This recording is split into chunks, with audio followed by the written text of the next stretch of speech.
If you're on social media last night, the hot talking point was Freddie Freeman and Matt Olson, because Freddie Freeman is absolutely tearing the cover off the ball. He became the first player in MLB history with 6 straight homers and 6 straight World Series games. He is going to win World Series MVP unless the Dodgers pull off one of the biggest collapse of all time. It would be the biggest collapse of all time, not just in World Series history and MLB history. People wouldn't even be able to mention the Yankees and Red Sox, because doing it in a World Series with as dominant as they have looked, it'd be the biggest collapse, and all the talent and superpower they have on them, be the biggest collapse. But this is a conversation that, frankly, 3 years later, I'm over with, because there is no new information coming out about what happened in the Freddie Freeman thing, right?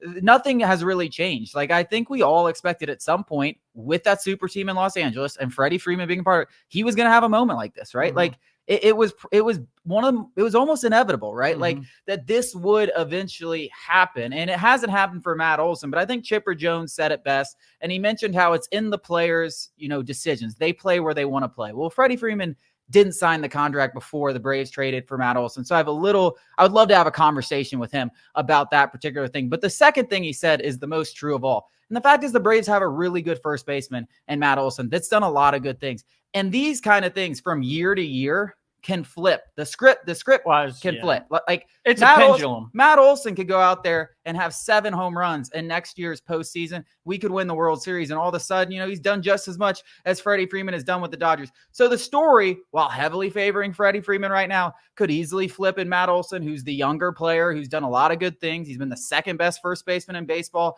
behind Freddie Freeman. The story is not written for Matt Olson yet. So making concrete, like, hey, and I'm the first person to sit here and say about Freddie Freeman, like, I did not like the decision. I thought the Braves should have not handed him a blank check, but given him what he wanted and made sure it was known that, hey, we want him. I've said that a million times. But to say that Matt Olson can't come out here and do something after everything he's done with the Braves and have a postseason run like Freddie Freeman, that's also ridiculous. Yeah. The Freddie Freeman, Matt Olson saga might be a tired argument. It'll never go away. It is never going to go away. I said that 3 years ago. If you are a Braves fan and you're sick of hearing about it, turn this off. Don't turn this off. I've got some good stuff coming. I really do. I want to say first and foremost that if the Braves had an individual owner, not a company, Freddie Freeman would still be an Atlanta Brave. Arthur Blank is the owner of the Braves. He doesn't let Freddie Freeman walk out of there. Jerry Jones doesn't let Freddie Freeman walk out of the building. Now, with that being said, would the Braves be as good as they would right now? Because we know that kind of owner, his heart gets in the way of good business, which Alex Anthopoulos has been marvelous at. He does not let feelings affect business, where Jerry Jones and Arthur Blank do. So, big picture, are you better off with Alex Anthopoulos and a corporation type ownership, or that owner who is not going to let a guy like Freddie Freeman out? I would say you're probably better off with Alex Anthopoulos in the current structure of the Atlanta Braves. Now, with that being said, it takes 2 to tango. It absolutely takes 2 to tango. Putting this on either Freddie or Alex Anthopoulos is super naive. I think that if they could go back, I do think a deal would be struck. Hindsight is 2020. Well, and maybe then not Freddie now, and then the way things I still think it might have. And then to the Matt Olson thing, Matt Olson broke the franchise record for home runs. He was the only guy in the 2023 NLDS that showed up. Up until this World Series, Freddie Freeman has had a pretty quiet postseason with the Dodgers. Obviously, this makes you forget all about that. But just like you said, this thing is a pendulum. The Atlanta Braves aren't done. Freddie Freeman, Matt Olson is signed through the decade. The Braves are going to have another crack, if not several, at a World Series. And that's when Matt Olson can make all of you idiots forget about Freddie Freeman. I am one of those idiots. Also, caveat, no Diddy. Matt Olson way hotter than Freddie Freeman.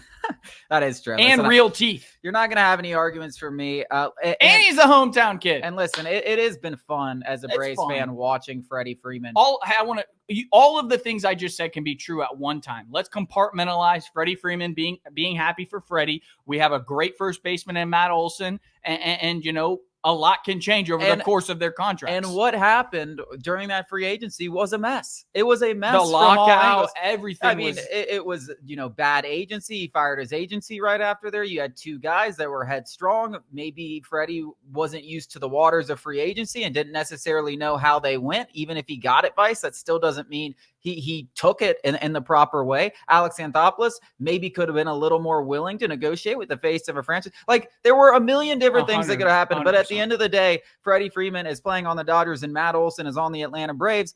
And it could have been a lot worse. You could have had Anthony Rizzo. Yeah. You could be the Yankees and have Anthony Rizzo. I mean, we have the best possible outcome that could have happened in our scenario. Go back to what actually happened, right? Like, the three teams, Anthony Rizzo was the third best, he was a free agent. And then you had Matt Olson, who was on the trade market, who was the second best option. Then you have Freddie Freeman, who was clearly the best option. And you had three teams, the Yankees, the Braves, and the Dodgers looking for him. We got the second best option, and he could turn out maybe being the best option. Correct. You know what I can tell you for absolute certainty? Anthony Rizzo would never be the best option. Yeah. It was an absolute mess. So it could have been a lot worse. And this team could be in a really bad position at first base. So, there's so many aspects to it. I do find it funny how everyone's on one side or the other, and no one wants, and it's like, you're an idiot. You're an idiot. You're an idiot. Like everything, it's somewhere in the middle where, again, let's compartmentalize. Let's, leave our feelings out of this. But the one thing, Freddie's great. He's doing good. Let's be happy. We also have the second best